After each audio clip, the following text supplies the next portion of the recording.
Welcome back to the Loveland Report and Lone Ranger Show. I am Cleve Loveland alongside Bruce Woodburn. We've been talking about rates. Close somebody in the fives. That was not a 15-year note. That was a 30-year note. He'll give you the details on that. And then I've talked about inventory numbers. We talked about now's the time. Dip your toe in. Stop sitting on your mom's couch watching Jerry Springer. Get out there and buy something. Call us. See where you stand. I just had somebody thought they needed $450 to buy a nice starter home, and they were not asking for a lot. This is a single gentleman, great income. And he thought he needed $450,000. I'm like, nope. And he's not searching on realtor.com or anything. But once I talked to him, I'm like, no, I can start you in the 350s for a great house, great neighborhood, great schools, all redone, no work to do, move right in. So dip your toe in, get started on that. And then I got one more listing, Bruce, I need to cover real quick. Yeah, one of our avid listeners, Richard, asked me about his house, South Bay Villas. This is right, North Bay, Bay Hill, South Bay. Beautiful. Great Dr. Phillips neighborhood. This is, I call it a villa, but it's 3,200 square feet. That's a huge travertine floors throughout. Beautiful split plan. Master two bedrooms, split. Master on one side plus a big den. So it's a 4-bedroom. It's a 4-bedroom, 3 full baths. Beautiful pool out back. Concrete privacy wall around the back of the property. Side entry garage. Tile roof. Call us if you need to take a look at that. That's listed for $990,000. 407-352-8118.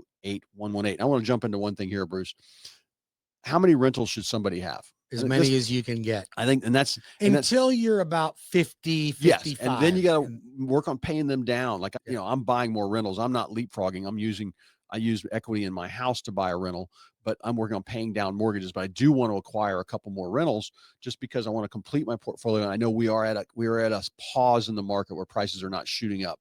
And then 10, 15 years from now, I'll start selling them off and putting the money in my portfolio. Anybody that thinks that houses aren't going to go up in value is living under a rock, because right now outside we've seen a drop. Basement, yeah. We've seen a little drop in prices. That is a positive thing for people that look. That's why more investors are buying than first-time home buyers. Yeah. They're smarter. Well, that was just a median price for that month for that one bit. I don't see people, if somebody bought a house last year, they'd probably lose money if they had to sell it. Yeah. Now, but if they bought more than 2 years ago, no, I just had somebody do that. That one listing I've got in Mount Dora, the owner bought it, put very little into it. She's going to net, even after paying expenses, she's going to net about a 5 or 6% gain after living in the house, but she wanted to move. Sure. So she bought herself something much bigger, but it's very personal. How many you need, how many you want. Now, what I like to see is people should have if they know what their net worth is, what's your cash net worth? I talked to somebody who's talking about going all in on 3 properties. And I'm like, wait a minute, how much liquid cash do you have? They barely had enough for the down payments on those. I'm like, no. Just do one now and look at doing another one next year. And you got to pace this out. I've seen what works and I've seen what doesn't. And going all in, like I did this in 2006, I bought 3 I shouldn't have bought. And then I got burned on them. Yep. And I still have one of them, but it's very personal, and I will help you decipher what's best for you and how many you should have. What's the best financial course? Because these should be pretty much passive and supporting themselves. And if somebody doesn't qualify, Bruce. Well, you and I both invest in real estate, and we're not all in real estate. So it's not like we only invest in real estate. But I will tell you, if you are not really good at managing your money, and most of you aren't, okay, if I asked most people right now, hey, what's your rate of return on your 401k right now? Most people could not tell me. Or they might not have the 401k set up. Or they don't have a 401k. So here's a message to all of you. If you are not really good at managing your money, buy real estate. It will work for you. It will make you money. I guarantee you will make money. Now, it's not a get rich quick. It's a get rich slow, but it truly does work. I want to talk for a minute about what's going on with the Fed. But before I do that, I had a client that came to me recently, and they were shopping me. And they shopped me against a company called Zillow Mortgage, which has created a mortgage company, Zillow. These are the ones that are selling your data when you go and when you search Zillow, they're selling your data. Now, listen, they quoted this guy an interest rate that I thought was ridiculously low. Uh-huh. And then I looked at it and I said, well, wait a minute. This is an FHA loan. Where'd the mortgage insurance go? Oh, I don't know. Where is this going? How come they didn't quote you on that? Why didn't they put this in there? Why did they leave out that? And he looked at it and he went, oh my God, no wonder it looks so good. Yeah. They left out half the stuff they were going to put in there. Yep. So listen, if you want a great company, you want a direct lender, I'm the #1 retail lender in the country right now. 1 in 7 mortgages are CrossCountry mortgages. 1 in 7 mortgages are CrossCountry mortgages. I will help you with your financing. I will make sure you get a great rate, purchase, refinance. I've got a VIP program for high credit score borrowers. You should absolutely call me and get the process started. So don't get tricked by some of these big lenders. And listen, 67% of people that get a mortgage, when they go to these online lenders, don't close at all or don't close on time. Yep. Don't let that happen to you. Yep. Don't let it happen. I just had somebody, Bruce, this really boiled my bunny. Closing supposed to happen. Seller did over $30,000 in repairs. My bunnies roasted. Yes.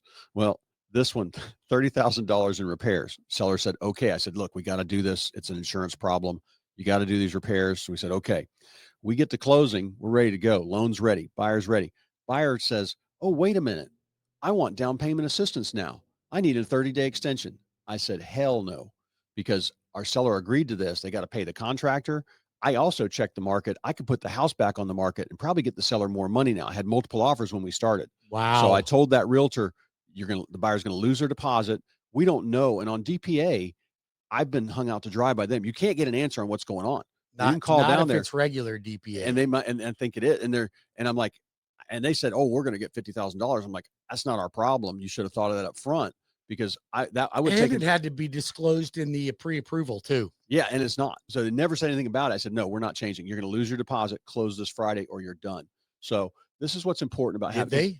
Well, we're going to see. They're coming up. So we will see. But it's a matter of being tough for my seller, because I would put the house back on the market for probably almost $15,000 more to help recoup some of that money for the repairs, because there's been some great sales in the neighborhood. Yeah. When he went on the market 2 months ago, there was these other homes were pending, and I know what they're going to close at. 2 of them closed above list price. They're great comparables for us, which show me we could get more. So I told the buyer they are confused if they think this is going to happen. They're going to lose their $5,000, close or else. What do you think about Powell and the Fed right now? What do you think? I'm going to check our little website here. So you got about no chance that they're going to drop the Fed rate in July. I want to see I don't know if there's a website out there tracking whether or not he gets fired. Well, I heard the guy that runs Fannie Mae said, I'll take the job. I think there's a lot of people that want the job, but Powell's getting pressure from President Trump, from the White House, and from the central banks. The European central banks are all putting pressure on us to drop rates. Our rate's higher than everybody else in the world. They're one of the highest. They are absolutely one of the highest, but he's trying to make sure that we don't go back into inflation. And he has a legitimate concern about that. However, I think that there's too much pressure on him, and he's going to have to drop the rate. And I think September is your target. Yeah, the chances of September drop are slightly lower. I mean, it's higher that we're going to get a drop then. Yes. But I want to know the chance of him getting fired, because I think the thing they were working on. I don't think we have an indicator for that. Well, there should be, because he spent didn't he overspend rebuilding the Fed building by $700 million or something like that? He's not even an economist. Yeah. He's not even an economist. So yep. I think that honestly, he is over his head, and we need to get somebody else in there. But the fact of the matter is Trump appointed him, and he's living with him right now. So you got to live with it. But I think we're going to see a Fed cut in September. Typically, I'm not big on Fed cuts because they do cause interest rates to go up. Let me explain to you, my friends listening, why interest rates could potentially go up with a Fed cut. First of all, mortgages are not tied to the Fed rate. They're tied to the bond market, 10-year, 30-year bonds, not the Fed rate. So when the Fed drops the Fed rate, it stimulates the economy. That rallies the stock market. When the stock market rallies, it pulls the energy out of the bond market. And since mortgages are tied to bonds, the bond yield deteriorates and interest rates can go up. I guarantee you he gets fired for cause, because if he does get fired, I guarantee your rates are going to pop down a little bit. Bond market will do better. All right. Right now, July 16th, this article from the AP. Donald Trump found a way to achieve his goal of removing Fed Reserve Chair Jerome Powell, accusing him of mismanaging the U.S. Central Bank's $2.5 billion renovation project for a building. and the cost overruns are about 700 million. That's insane. So that right there that's just if you're a builder and you say you're going to build a house, he has to Doge oh Powell. my God, yeah. Well, that's what. Hopefully that happens and they replace him with somebody sensible. That's what I love about this new administration. Trump learned from his mistakes the first time on who to put in what offices, and he's got a great team around him. But obviously Powell did not make the cut for this administration. So hopefully he'll be gone and we'll see some rate cuts immediately. And that would be nice. Help the market out. Hey, listen, one of your tips from me is that if you're buying a home right now, you are far better off to negotiate closing costs over reduced price of the home. Yes. Okay. The closing costs are dollar for dollar out of pocket. But for an example, if you were buying a $400,000 home with 5% down, and you said, oh, I'd rather reduce the price by $10,000 and only pay, $390, you only reduced your payment by a few bucks. If you had the seller pay the closing costs out of pocket, it's $10,000 less out of pocket.